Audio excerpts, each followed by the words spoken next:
right, good. Everything's working now, I think. You're the same, Anil. With trading, take enough trades, one of them will work.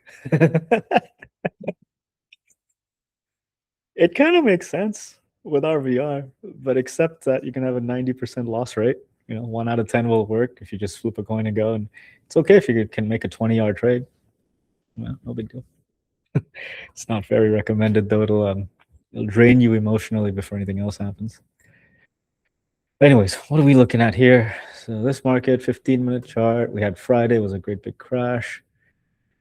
Then we had Monday, a whole lot of nothing yesterday. Overnight, nothing. Well, messy. And now, since the New York Open, a lot of hedge funds are out of business. Look at that. This is the ES 15-minute chart. It's funny, I had that level from, well, right here. What's interesting is that's the same area I took the last trade I took. Was this area short. Again, rejection. And again, that was the same place that it rejected from, right here. All the way down. So I have not been watching this. If I was, let's see, what possibly would I have done? You identify this one. So the end of the second candle, that's interesting. Look at this. Right there. See, it's going nowhere. And then big candle, lots of momentum down. A second one, lots of momentum down. That's when I'd look to the left after this one closes and see if I can find a specific point of support that it broke through. So that makes sense. That support, breakthrough, can get a retest there perhaps. But you do have this big one here. This is really messy. I don't want to go against it. So I'd wait, see if you get a continued momentum, and then retest that area. So next candle, oh, that would have been a mess, huh? Probably stop out a couple of times before catching it going down. And that would probably be a target area for me, at least. So try and get the short here, and that's the target area is the way I would do it. But let's go into the 1 minute, see what it looked like earlier. This is all of it. Yeah, it came down. Oh, yeah, not too difficult. It's pretty simple, really. Bearish activity. Big leg down. Here's your pullback, descending wedge, lower highs. Not really a flat bottom. But anyways, you can see that reverse ABCD patterns. During the consolidation, you want to get in and short. So if I'm looking at this on a 1 minute chart, you have the trend bearish, you have the pullback, and you want it ideally to be pulling up and rejecting from what was a previous breakout area. So look to the left again, and yeah, you can see it. This area was support right here. Breakthrough, retest. So once you're in this area, you have these two wicks, but that first bearish candle, that one makes sense. The new low is the entry, so you got a few opportunities to enter in this area right here. Stop above that. And that's it. That's your target. That's your 3R trade for all the degenerate day traders who trade the open. There you go. And then another consolidation, another leg down, another consolidation, another leg down. Okay, there you go. There's a way to do this. Freaking day traders. But I bet most people blew it up because they're overexcited, trying to catch the short here in the middle, and then it chops around a bit during the candle and they stop out 4 times. This is very normal. Or over here, trying to catch a short 3 times and stop out. We've seen these things so many times. This is probably the worst area, shorts. Or how about the other side of it? People identify pre-market support areas down here, go long 4 or 5 times and stop out. This is normal retail trading behavior. When I see stuff like this, I always wonder how many people blew up today. I hope not many, but yeah, that's how it is. Anyways, that's most likely what I would have done if I was watching it. But as you know, I don't like watching the open. I'm usually occupying myself with something else. But anyways, anyone get some of this? Some of the bearish activity? Anyone catch the reversal? A little bullish scalp? How about that? That's a little more interesting. Anyone? No? Yes, no? I caught the short side. And I did. But I caught it at, oh my God, embarrassing to say it after what you've just explained. I caught it at around 7,470 maybe. But let me explain it before you. So I saw the hammer candle, hammerish candle, like a lot of downwards momentum. Sorry, you want to share your screen so you can explain? Oh yes, yes. I think this is easier. You are right. Yeah, go ahead. Oh, I think I have to share the. Nice. So on the 30-minute chart, I try to make this a little bit bigger. So this was the first 30-minute candle right today, and at 1 minute before this one closed, I thought, okay, it's still, of course, a bullish candle, but I saw a lot of downwards momentum switching to the 1 minute chart. So I saw this, and then this chopping around it, and I saw this little retest on the 1 minute chart. This is not the bottom of the candle, by the way. This is just this level. And I know usually we would trade the break to the downside of this hammer, but I was thinking, or I was very much short biased at this time, and I just was looking for an entry, and I found it here. Retest with this bearish hammer, and that at the break of this I entered, and my target was the same as you just shown us, Avi, namely, yeah. This one. It did go further then, which is, yeah, a shame. But on the other side, I don't know. I've reached my target, and that's it. That was pretty cool. Sounds like you're working with the fractal patterns there. Seems Yes, to work quite well. Yeah. It seems to work quite well. I agree. Yeah. Yes, I would know. Yeah. Good job. Well done. Thank you. But Martin, I don't want to put you on the spot, but he had a really nice trade today. Oh, Martin, let's have it. Let's see it. Before we get all the losing trades out, let's get the winning ones. Thanks for sharing, Nina. That's good. Sure. Okay, I just restarted my computer, and I deleted my Nina Aufzeichnung. Notes. My notes from the trade, but I already posted it in the channel. I took a short on gold because it was very neat setup. It was a reverse hammer, big reverse hammer in the 15-minute and even in the 30-minute chart. So I said, okay, I'm gonna do that. Yeah. 15-minute. Oh yeah, I see it. You got that one. Yeah. Nice. All the way, huh? Good. Yeah. You're both working with the fractal patterns, it looks like, and of course, naked trading. Yes. Very nice. There you go. Proven systems, huh? It's very German of you. Yeah. Very procedural, methodical. I love it. Yeah. Yeah, that's true. Bunch of Germans. Huh? You ever driven a BMW, you know it. Yeah, to me, that's true. I need this straight. I love it. Perfect. Yeah. Good. But I had the entry wasn't that easy, and I got a little lucky. I can share my screen, and then I can. Yeah, share your screen. Show.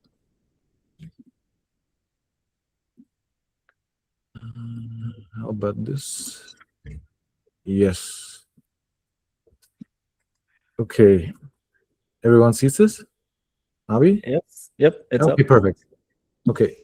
So I normally only look at the 30-minute, but because of you, I now and then also look at the 50-minute, but only for the momentum stuff. And like we already said, nice consolidation.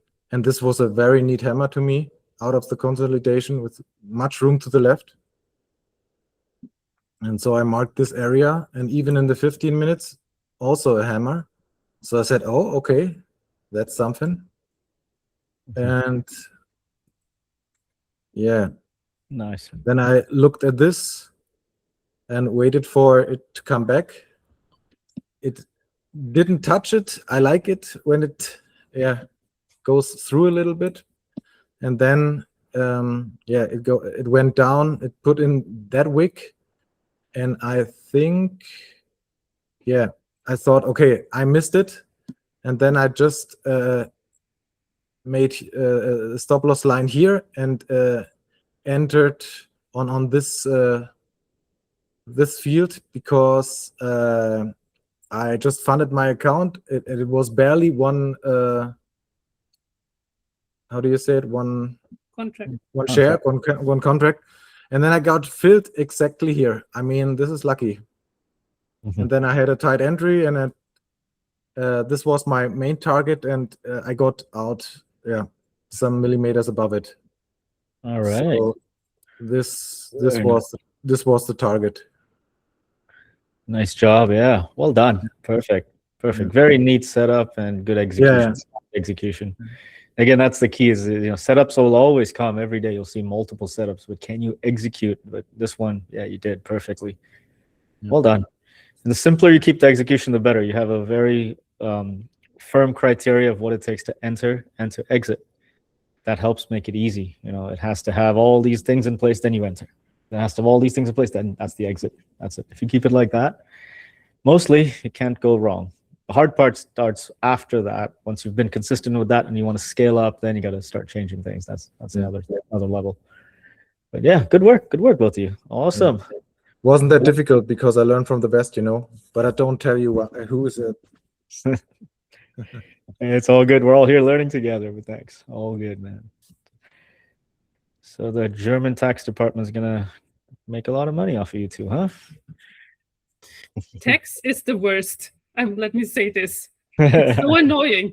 Like we're doing all of this learning here and joining and listening to your videos and making all of those notes, and then they come and take some money. I don't like it, but I don't want to start a discussion.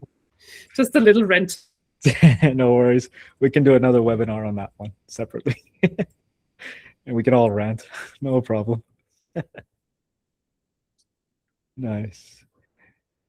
Oh man, now this thing's giving me the same problem I had earlier.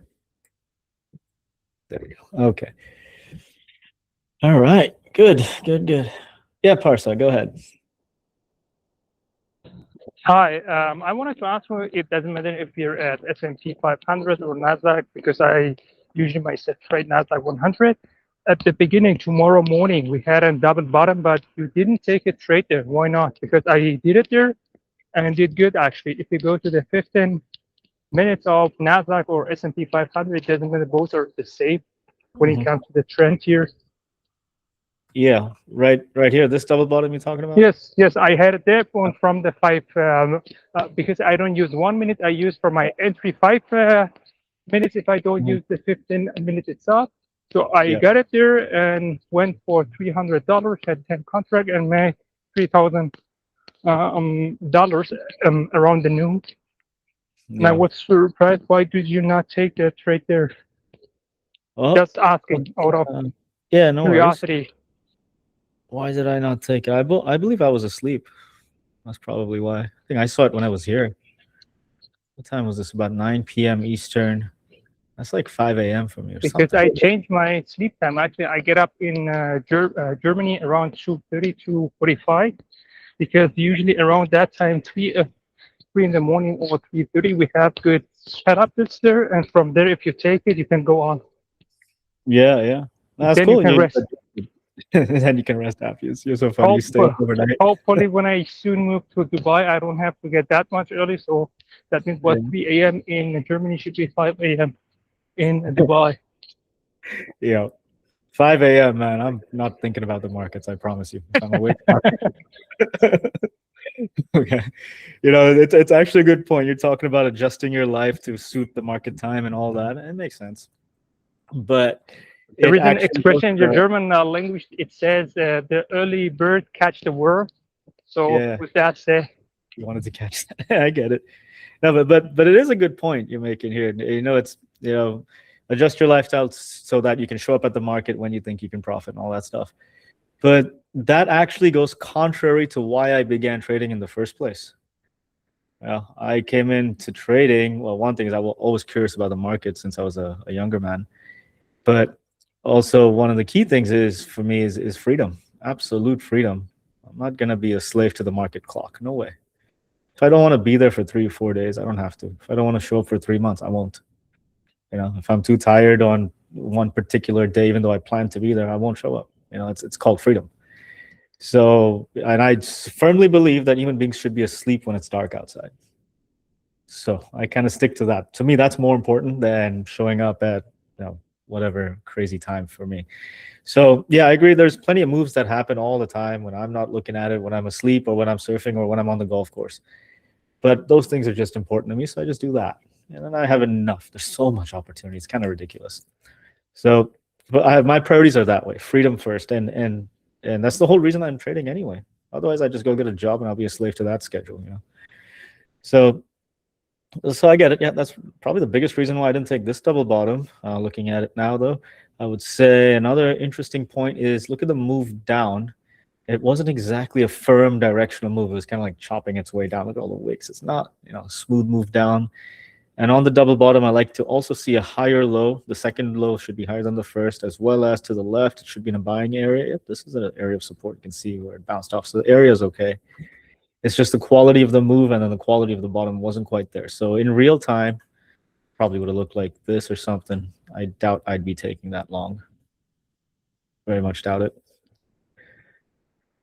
Anyway, freedom first. So yeah, not for me. But yeah, it's a decent setup. It's almost there. It's just a few things that would keep me away from it. You can see what's going on though. Just zoom out a little bit. This sell-off we're having now or have had for the last few hours is pretty extreme, even compared to the Friday sell-off we had, because it's a lot faster. This is much, much faster. And yeah, the market doesn't normally move at this pace. You can see the pace at which it moves. You get a feel for it. And then suddenly you get these massive drops. That was Friday. Yesterday was nothing. And then now faster.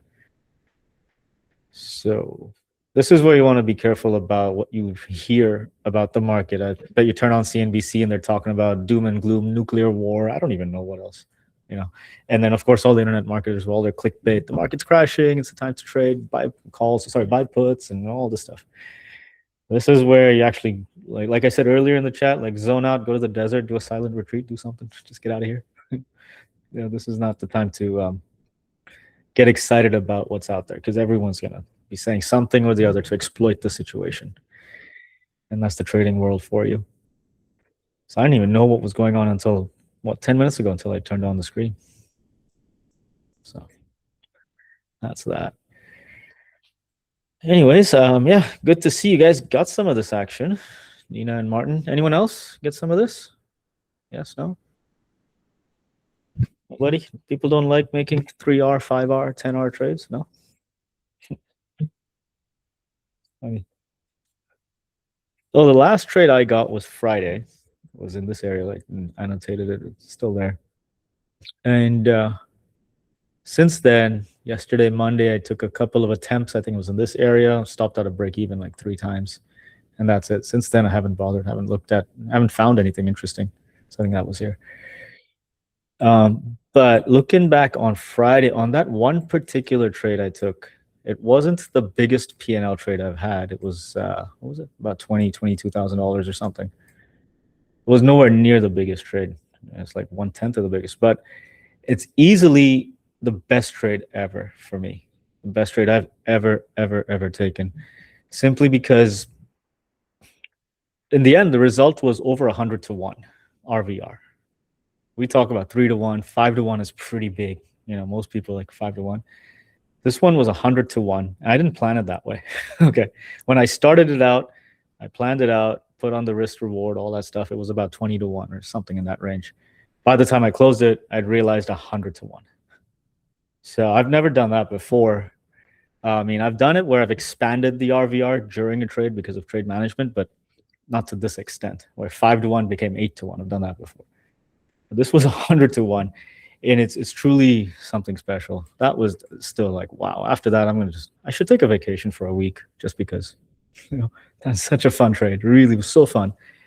I'll try and share the details of that and how that worked. And actually, it surprised me a little because something happened in the middle of it that allowed it to become that big. So if you look at the action, it was this. We had the big sell-off on Friday at the New York Open. This is the 15-minute chart. It was coming down, consolidate, coming down again. And this consolidation, I identified the reverse hammer, room to the left, the same thing Martin was looking at when he took the trade today. Same thing. So it's one directional, consolidation, room to the left, reverse hammer. So I put a line right at the bottom of that hammer. And then go into the 1 second chart is what I've been doing. Now, if I go into 1 second chart here, it's going to be a mess. What I'll do is, I'll pull up the old screenshot of that trade and see if I can I can share it with you that way because it's going to be a mess if I try to find it.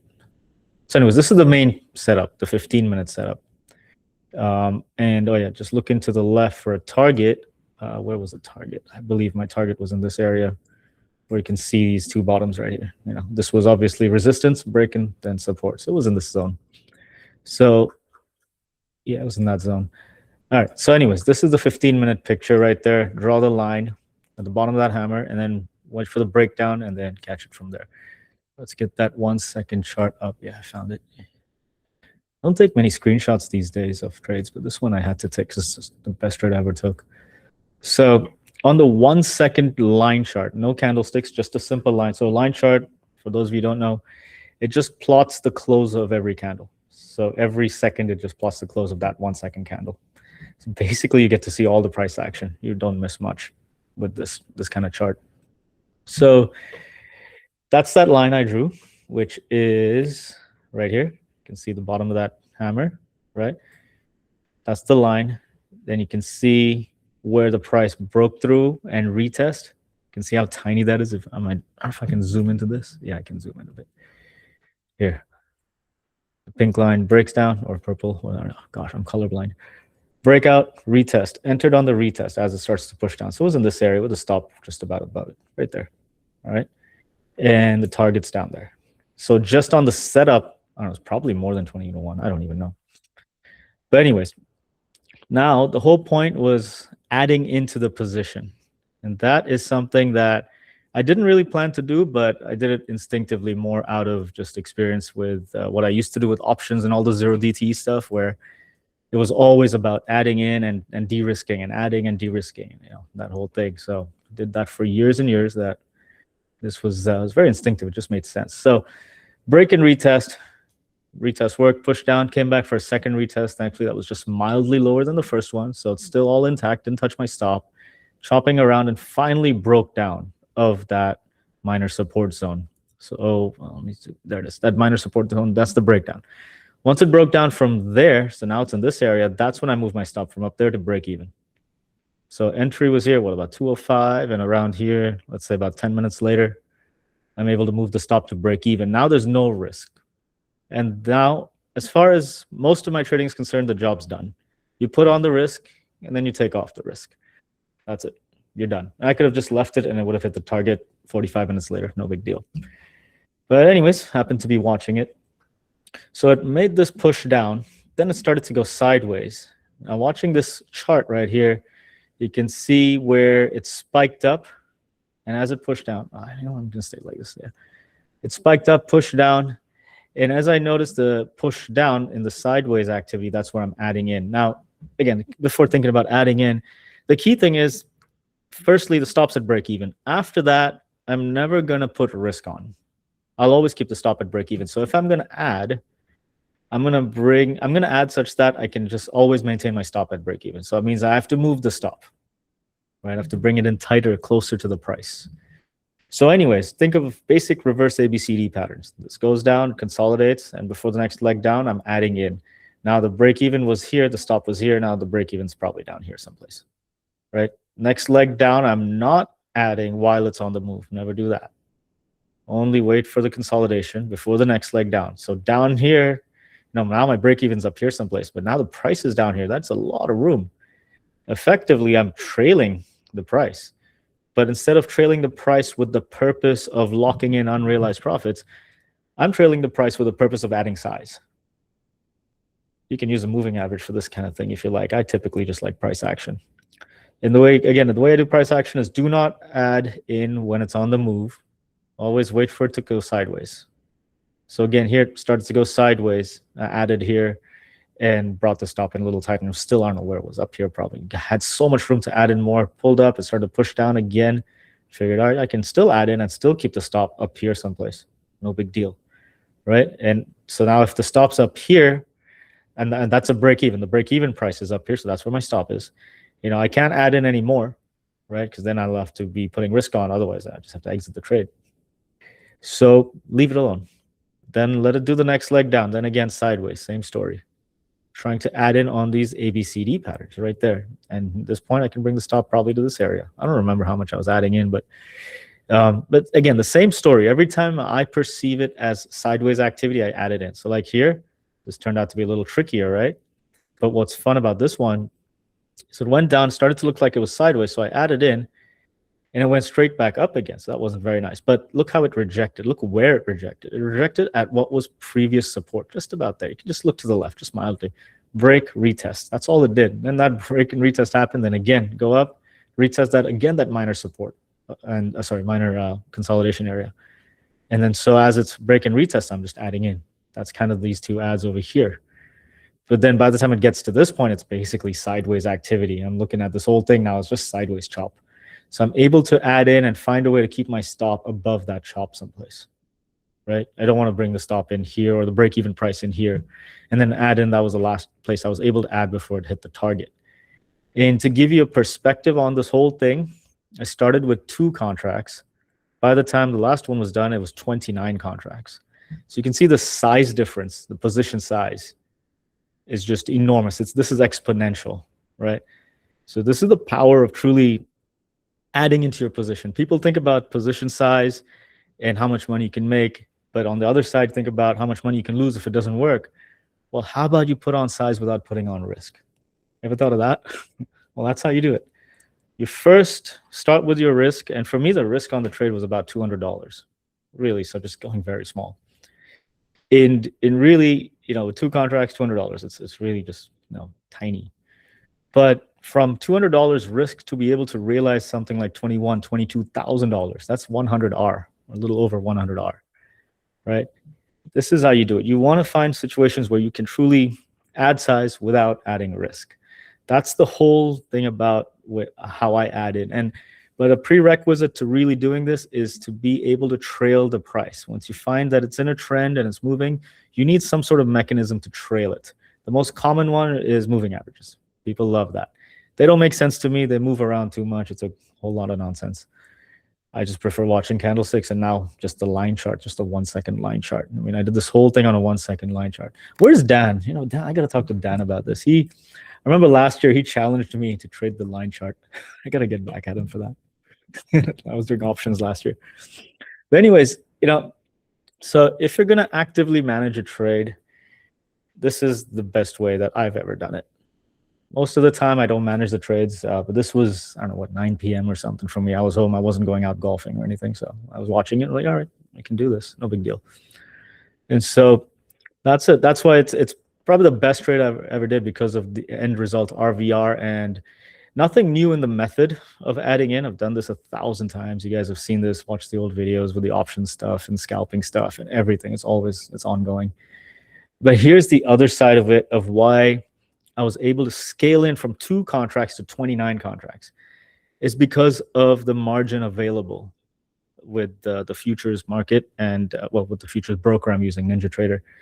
So to put it simply, when I was doing options, just to compare it, when I was doing options, whatever buying power you had in your account, that's all you had, right? You can use that, whatever your broker gives you, whatever leverage your broker gives you, and that's it.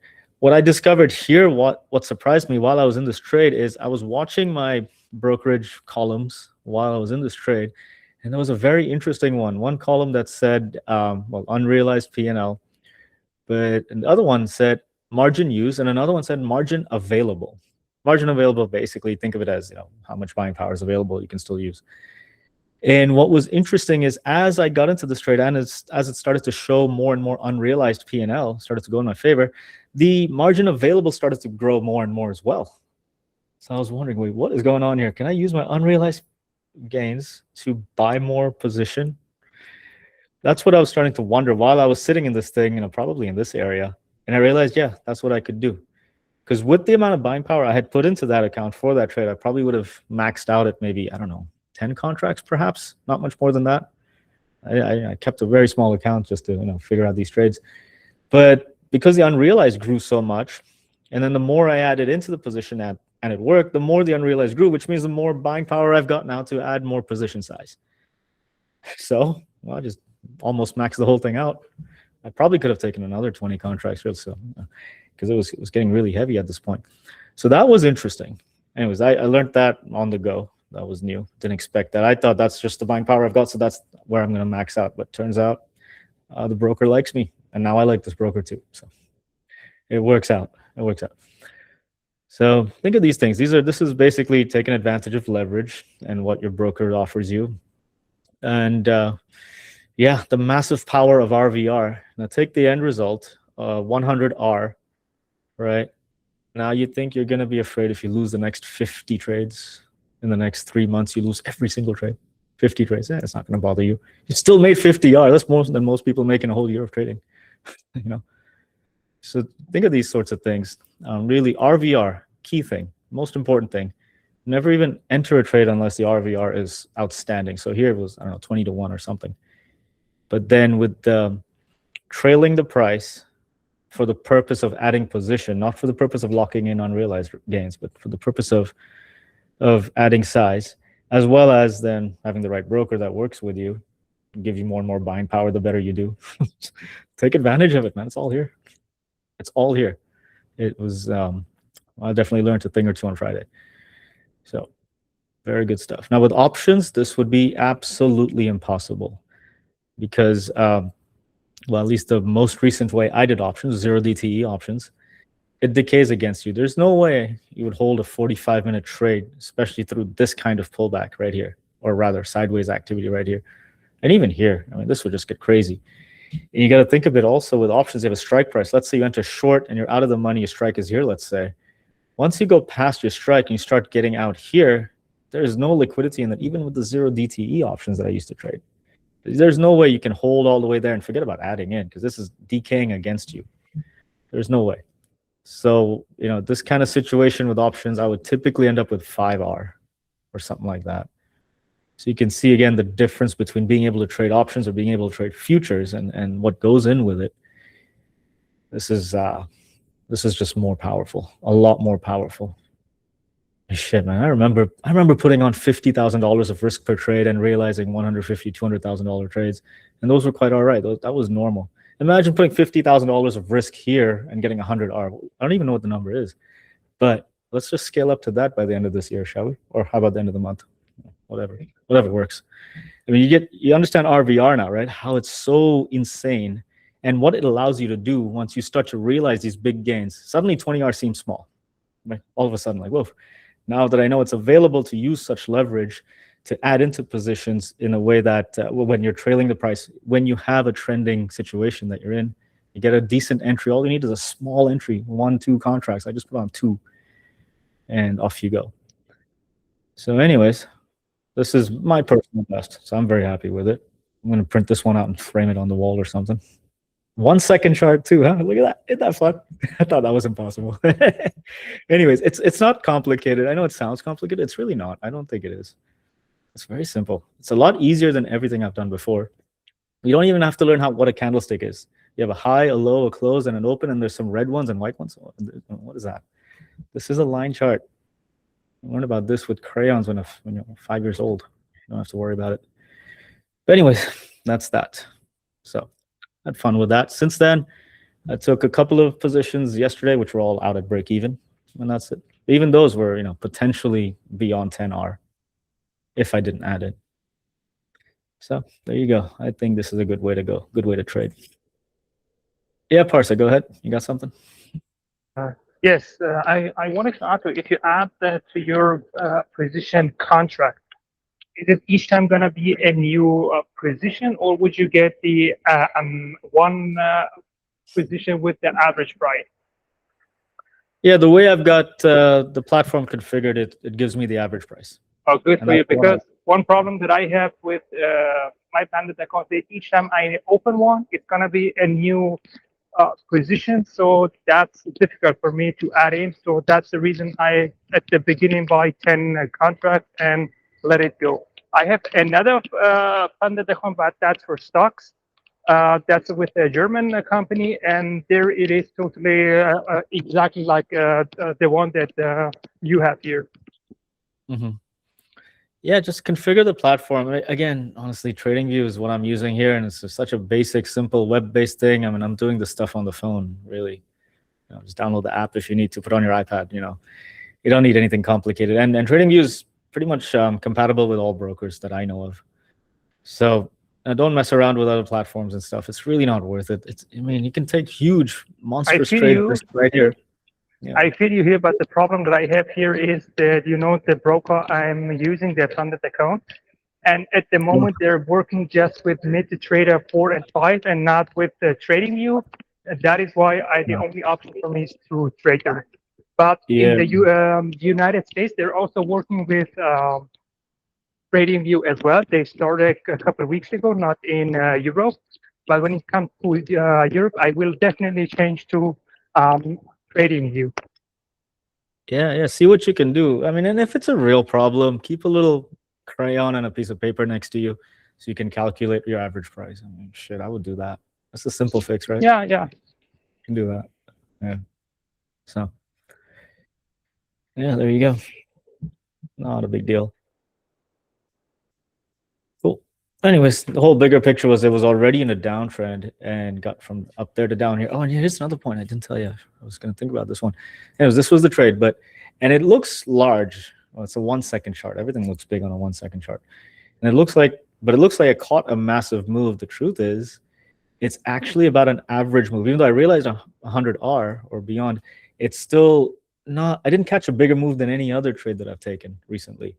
So the move was from up here, and then that's it, get the entry, and that's the exit. It was all in this area. But, look at the move it already did before. It was already considered a massive bearish day and everyone was freaking out. This is just, it looks like a little scalp here on a 15-minute chart. It's not that I captured a massive move. Don't think that you have to. It's just that I added in without adding risk. That's the whole point of it. And adding in is tricky, but you gotta do it when you can trail the price. And my favorite way to trail the price is you can do it here on the 15-minute chart. Look at that. You got a leg down, sideways, and you get that reverse hammer during the sideways action. All right, that's where you can add in, bring your stop in closer, just above that. Just above that consolidation. Then the next leg down goes sideways, reverse hammer. After you see that reverse hammer, add in here, bring your break even to down here someplace, just above that consolidation, and you keep going. It's the same concept. I've done this 1,000 times. You guys have seen this over the years on the 1 minute chart mostly. The difference is I just did it on the 1 second chart now. But it's not a massive move. A lot of people were trying to catch this stuff and did catch it. I just got this little bit. It's not big. I think I caught the little scalp here. And I think I caught this move as well the day before. This was a much, much bigger move than that one. But this one realized, what, $2,000? Well, that realized something like $21,000, $22,000, simply because of the adding in and expanding the RVR stuff. So it's not, it's not impossible stuff. You don't have to have a huge day like today to make 100R. You don't have to. It comes down to really solid trade management. So see if you can practice that. If you're going to actively manage a trade, I recommend doing it like this. Go big. At least that's the way I like to do it. What do we got? What am I missing here? Chow, you got the short. Short, same as Nina. Oh, today, same short. Nice. Right. Ryan, what have you got? An alert you had set on the 5th of May. Just triggered. Nice. Tarek, what's up, man? News. U.S. must react to Iran's assault. Really? Iran downed a helicopter last night. Really? Where? And over the strait? Over Dubai? I didn't hear any explosions. Okay. So helicopter. Yeah. What's up, man? I'll talk about it obviously more in detail at one, but yeah. I took a trade off of like a setup, and I moved just for giggles. I moved my last contract to the low of a daily gap that we just filled. And it was a sim trade. I'm going to lead with that. It was a sim trade because I've met my stuff for the day. Nice. But it just, on that last contract, it realized $22,400 on a day. Nice. Yeah. There you go. Good stuff, man. Good stuff. That's what you want, man. That's what you want. When you get a good opportunity, maximize it, And good opportunities don't really come often. It's the stock market here. It's choppy. So good stuff. Yeah, bring it out in your session. Guys, Brian will be on in about 15 minutes. So he's going to share that stuff with you. Love to hear it. All good fun. Yeah. You know what's interesting is, let me get rid of this stuff first, and I'll share this with you. Object tree. Yeah, I got a bunch of garbage up here. Get all this out of the way. Oops, even the lines. Okay, no big deal. What's interesting is, again, zooming out to this picture here, it's very easy to identify a couple of serious moves right now and then Friday, right? Just on this picture. You don't see too many massively fast moves, just like we've had right now. All right, fair enough. So everyone's getting all excited today and before the weekend on Friday. But the truth is, this is rare. This is what you normally deal with. Even though we're in the Trump era, so even this is considered a little more volatile than usual. But you want to be sure that you have a decent setup before you get in, because the whole point of the setup is risk management. You got to manage risk, and you're trading this stuff 300 days of the year. All right, and then another 20 days of the year, you'll get a day like today or a day like Friday, where you get pretty simple, obvious setups, and then you absolutely go and maximize those ones, sure. But you got to survive these ones right here, right? So risk management is key. That's why my whole thinking is always wait for the good setup, put on the risk, and last step, take off the risk, as in move the stop to break even. And then if it happens to be in a trend and I can add in, okay, fine, and I happen to be watching it, okay, add in, maximize it. But anyways, don't even put it on unless it offers you 10R or something, something huge. And then it's worth it. Otherwise, you'll have fun today, you'll have fun on Friday, but you're not going to end up profitable by the end of the year if you're just expecting days like this all the time. It's not going to happen. We've all seen this, right? So be careful with this. It's very, very important not to get overexcited. And it's days like this, weeks like this, where you really ought to stay away from social media.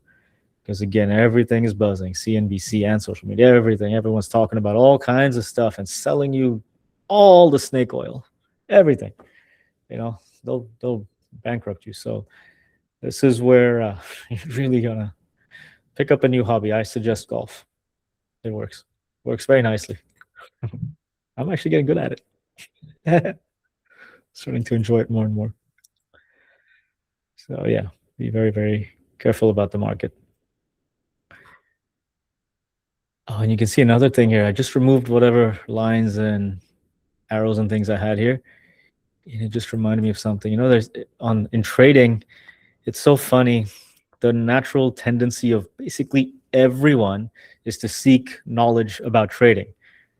Find more knowledge. There are a million books out there, a million webinars, a million videos, whatever. Especially in this day and age, everything's accessible. Information is accessible. But I'll put it to you this way. What I'm always seeking, always adding to my trading, at least, and even in life, is something that's the absolute opposite of knowledge. Any guesses what that is? Come on. It's a bit of an open-ended one, but let's take a guess. What's the opposite of knowledge? That's the one thing that I keep trying to add into my style, put it that way. Not knowing in the sense of being open towards what's out there to come, not being biased in a certain direction when it comes to trading, for example. Well, you're kind of getting there, but you're not. There's still a few steps, but good try. Same thing Brian got. He said your measured moves, ignorance, blissful. Getting warmer. I love it. Simplicity, Tariq. Anil saying simplicity. Yeah, you guys are getting close, but not really. There's one very specific thing that is absolutely the most important thing beyond knowledge of how a Bollinger Band freaking works, or what is the calculation behind a pivot point, or any of that garbage knowledge. Non-biased emptiness. No bias. Well, getting there. These are all, it's funny, everything you guys have mentioned so far are elements of the one thing that I'm trying to do. Think of it that way. That I'm always doing, really. Not even trying to do, it's just always. VWAP, Martin.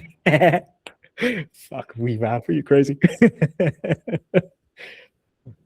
Dumbass traders on VWAP all day. They're so crazy. You want to make money selling courses and books? Yeah, be a VWAP trader. You know the scam. Hamza says 80-20. Well, 80-20 is the principle used to arrive to the conclusion, yes. Well, it's good. These are great answers. I never thought of these words, but these are all really good. Keeping it simple. Simple, yeah, that's one thing. But really, I'm looking at it's a result, right? And it's very simple. For me, it's the absolute opposite of knowledge and constantly seeking knowledge, especially in this modern age. The one thing that I'm always seeking is clarity. Simple word, absolute clarity. So I need to know, I need to have conviction on what I believe in, on what I'm seeing. It needs to be clear. Otherwise, it's no good. Now, I say that's the opposite of knowledge. The more you read and study and all, you'll find a million reasons why right now you must go long. And another million reasons why you must go short right now with this price action right here in this place. Knowledge will give you that confusion. And there's all kinds of reasons. I mean, just go look at Twitter right now. You'll find it. But for me, it's very simple. I just need clarity. And turns out the less knowledge, the more clarity I tend to have when it comes to trading. And it turns out even in the broader perspective of life. So, knowledge is necessary, but, what's the bare minimum? That's where the 80-20 stuff comes in. What's the minimum I need to know to get this right? Okay, that's it. Which now the minimum, as far as execution is concerned, is right here, this chart. This is the 1 second line chart. What a thing of beauty, huh?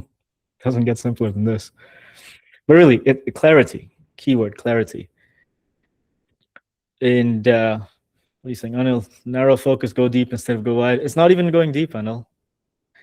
That on its own can cause its own confusion. And that makes sense in the corporate world, I get it. But I'm not in the corporate world, am I? I choose not to be. You don't see me wearing a suit and marching down Wall Street, do you? I haven't worn a suit in like 10 years, I think. I'm not going to. I don't care what happens. But clarity, again, especially when it comes to this nonsense, crazy thing that we're all doing here, short-term trading, clarity.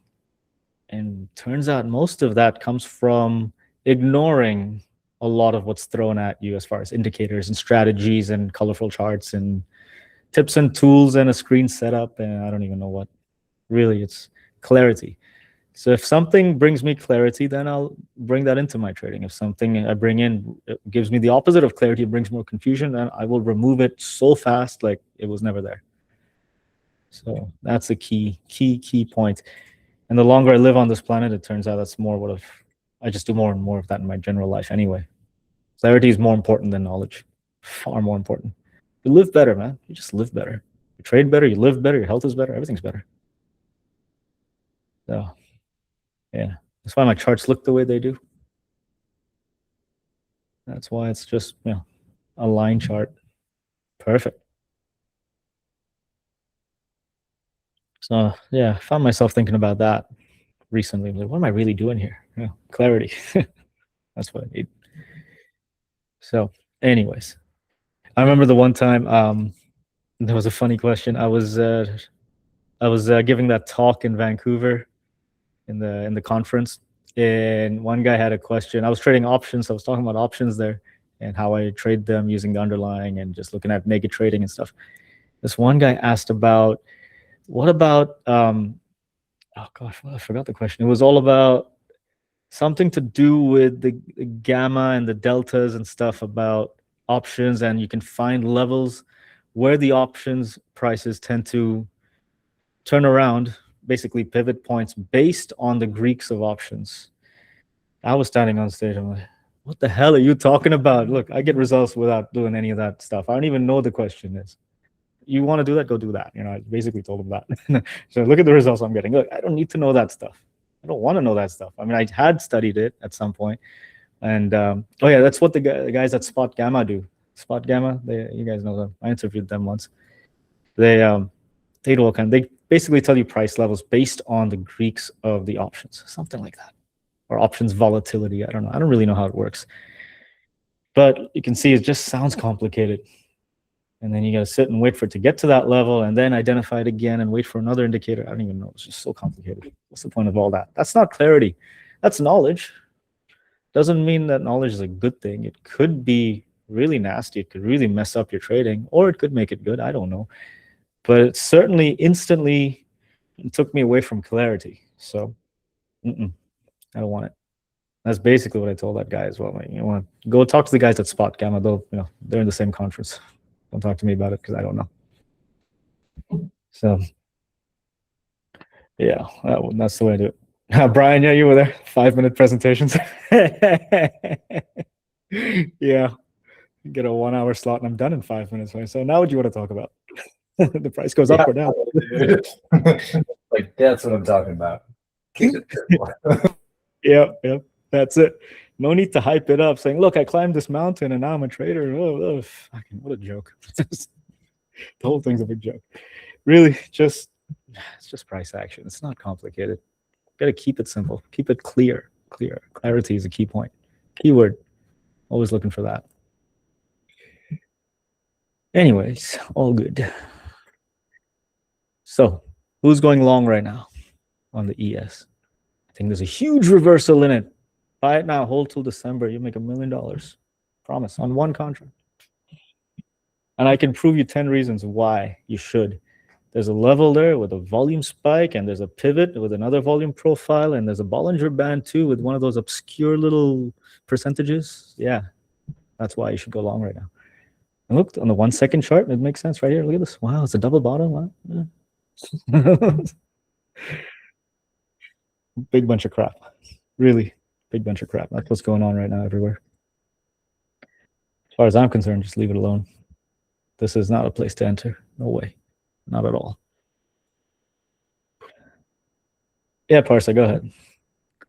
The interesting part for me is the clarity. What did you say again? What was it again when you use 1 second? Clarity. Yeah, exactly that. The interesting part to me is that everyone defers that word differently. For me personally, it's only 15-minute chart. That means if I go to 1 sec, it freaks me out when I use 1 minute chart. Try to imagine I would now use 1 second chart. What would that happen to my brain? But with the 15-minute, it's clear. Yes, I don't get the maybe not the same R that you are getting, not 1 to 10, but I'm getting 1 to 7, 1 to 8. Instead to have 2 or 3 times try to catch the move, instead of then I do that 1 time with the 15-minute and that's it. That was something that I told you back in the days or a couple of weeks again, because I tried it with 1 minute. I saw, okay, I got stopped out. I got stopped a bit, and that freaks me out a little bit. But with the 15-minute, I'm not able to catch always the 1 to 10, but I'm able to catch the 1 to 7, 1 to 8. Instead of trying 2 or 3 times to get stopped out, which means when now you get a 1 to 10, you already had 2 stop outs. That's more like a 1 to 8 then, because you got stopped out 2 times. Now I traded only once. I get 1 to 6, 1 to 7. It's not that much, but again, the thing is, I don't have to overtrade again, because I think the problem that I personally would have, that's me. I don't want to put that on other persons as well. But the problem that I see for myself here is when I try to have, maybe sometimes the only reason why I have an area or a zone, as you call it, then maybe I go to 5 minutes, try there to catch a better entry point. But the only thing for the moment that I need for a NASDAQ 100, same goes for S&P 500, it's only 15-minute chart. And again, that's only me. That doesn't mean that everyone else has to be like me again. Yeah, that's right. That's a good point. Clarity is has a different definition for everybody. For you, it's the 15-minute chart. For me, it's the 15 with the 1 second line chart. So yeah, whatever that means to you, and that's the key. So you're never going to succeed in trading by copying someone's strategy. We've discussed this before. Never copy trade, never copy anyone's strategy. Learn some basics, learn some parts, and build on it based on what is clarity to you, what makes sense to you. Don't just use a level because it's the popular level everyone uses. Does it make sense to you? Then use it. So that brings clarity to you, to your trading. So yeah, thanks, Parsa. Good stuff. Very good. You're welcome. Yeah. All right, guys. Any last questions? We got Brian coming on here momentarily. Everyone good? Good with this stuff. All right, Brian, it's all yours. I'll stop sharing. And